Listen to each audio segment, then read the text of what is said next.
Gaya po ng ahaw. Pero yung po ay iba. Yan, 50 pesos. Ha? Tukli?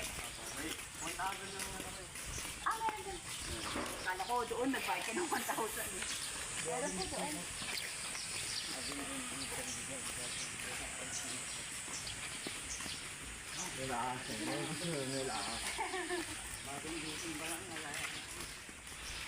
Tulog-tulog ka kasi. Tulog-tulog kasi. Alam ang, ano dito mo, gising na itong tulog. Huwag na lang kaya. Pati ka saan po ba kayo? Hindi kami sa bandang. Manila Heights.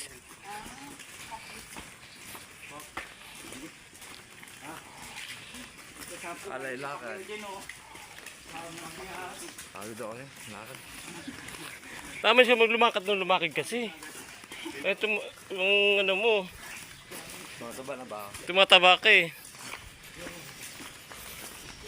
Ikot po tayo dito para hindi po kayo masyado mag-iis. Meron. Maraming isa. Hindi po ahas. Ayan o. Iguana na. Yan, ikuha na po nila sa gitna niya. Dito po sa likod, mas marami. Dito lang ako. May init eh. So yung ano mo anak mo. Uy. Yung nasa gitna po, dun sa kainan, yun po yung iguana. The rest, yan po yung tinatawag The na Christ. pinayagan. O Jesus Christ, Tabo. deserve na rin po kasi they can walk on top of the water. Medyo may palig tumatakbo na. Opo. Tapos, vegetarian. They love to eat kamote top and kangkong. Harmless po yan. Kaya po pag nakawala, okay lang at kanyang kababa yung cage niya. Kasi yan sa nagko-control ng ecosystem natin po.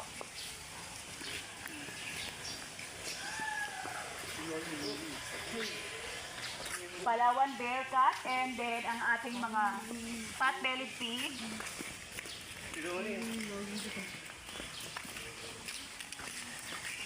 Bagong gas na ito. Huwag ka magalit. Bago?